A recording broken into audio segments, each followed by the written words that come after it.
Hello everyone, Nate here again with another video, and today we're going to be discussing a short video clip of John MacArthur that has been making the rounds on the internet, especially on Twitter. And if you're on Twitter, you probably saw this.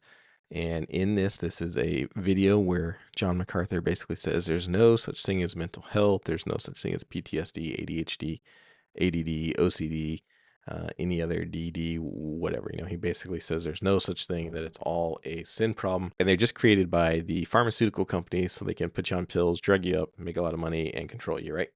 Okay, so let's actually flip over to what he says himself, and then we'll discuss a few things after it. And here we go. There's no such thing as PTSD. There's no such thing as OCD.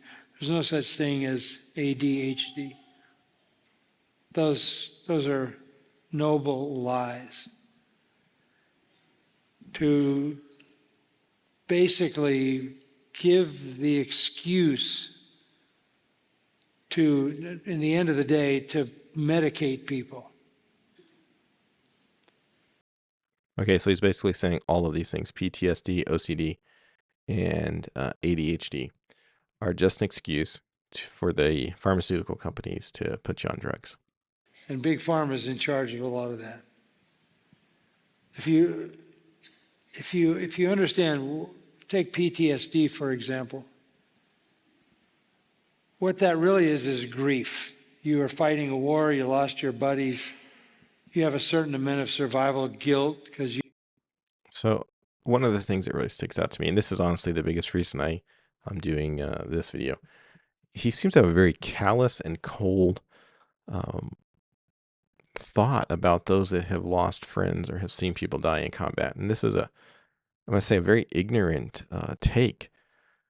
And as someone that has seen people die in combat, it's not just, oh, I saw my buddy die in combat and I had grief. And I want to talk a little bit more about PTSD when we get done. But the way he says that, I just find very disturbing, and is definitely someone that doesn't know what he's talking about, as far as he's never been through that experience. And he's definitely speaking from a place of pure ignorance on that matter.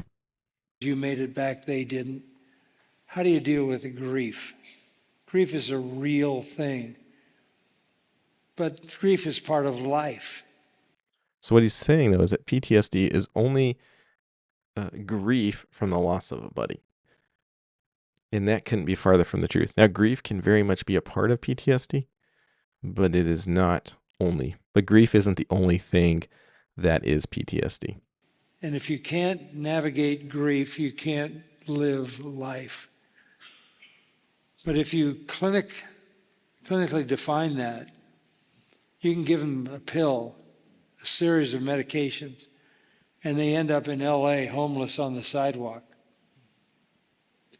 This is in regard to children, it's the most deadly thing that's been unleashed on children, medication.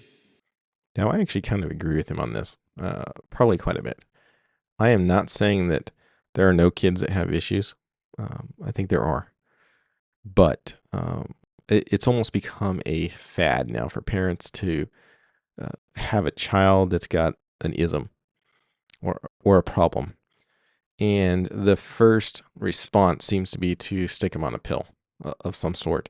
And I do think, I'm very confident in saying that we are over-medicating our children. So I don't necessarily disagree with him on this. I do think that there's some kids that have some issues, not as many as are on pills, and we're definitely over-medicating. We're trying to make clear to parents that behavior is essentially the result of choices that kids make. And if you parent them properly, they'll make right choices. I'm probably going to get slammed for this. That's okay. There's a lot of bad parenting out there, even in the Christian world. Let's be very honest. And too many Christians are putting their kids on pills way too fast, way too soon. And it is because of their bad parenting. Okay. And we, especially as Americans, that's like the first thing we want to do is, oh, my kid's got this, let me go put them on a pill. And that's a serious problem. But if you blame it on something other than their choices, and you identify them as having something they can't do anything about, but medicate it, you literally are turning your child into a potential, well, not only a potential drug addict, but maybe a potential criminal, because they never learn how to navigate life in a socially acceptable way. Again, I think he's got a point here. We've stopped raising our children for the most part, and yeah, we're putting them on pills. There's definitely seems to be a track record with some of these youth mass murderers going in schools being on some of these pills, and we have raised a society of children that don't understand consequences for their actions. And yeah, I think he's got a point. And so that was the end of that clip. And most of the clip is him talking about or not even over. He's, I think, of the no one should be on any medication. I think pretty sure that's where he's coming from. And I would definitely agree that at a minimum, we are over medicating. And we are way too quick in America to just give someone a pill to try to take care of any issue. And a lot of issues really honestly could be taken care of with some good parenting. And Christians have fallen down on the job on this as well. And we want to run to the doctor. Oh, my kid's got this. It's a cool thing to brag about. I don't get it. It's weird. And then we want to put them on some sort of pill and make excuses. And maybe it's because we're lazy. We want to make excuses for our bad parenting. Now, with that being said, there are some legitimate issues. There are kids that do have legitimate problems. But it's definitely, at a minimum, we're over medicating. The biggest reason I wanted to make this video is his take on PTSD. He obviously does not understand what that is. It's not just grief. And I'm attacking this or discussing this from the standpoint of combat related PTSD. Just give you a little background. I personally have spent time back in Iraq as a civilian contractor, private military contractor, and had a couple of close calls, saw people get killed, went through some things, never been diagnosed with PTSD. I'd imagine that if I went and saw someone, it probably wouldn't be that hard to get diagnosed with it, right? And so I know a lot of guys that have suffered, that have gone through a lot of things. And so when I hear someone like this, that is considered a leader of the faith, so to speak, that people look up to, and he says something like this that is from such an ignorant stance. Then I just felt compelled to say something. And I know I'm not the only one. There's lots of people out there. Honestly, he's getting slammed pretty hard. But the PTSD aspect is where I really wanted to come from. He made the comment that it was just grief because you lost your buddy. And that can be true. That grief is a part of PTSD. But PTSD is more than that.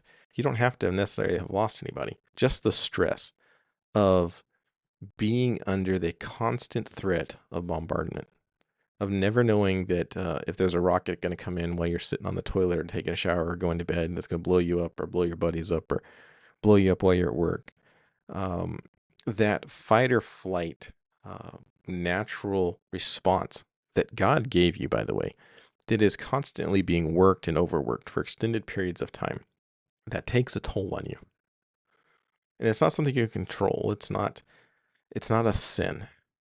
When you watch people being blown to smithereens, when you watch young children playing with daddy's IEDs and blowing themselves up, when you watch bombs going off in downtowns and blood just running down the street and fire trucks coming out and washing it down the street, that has a mental effect on you. It changes you.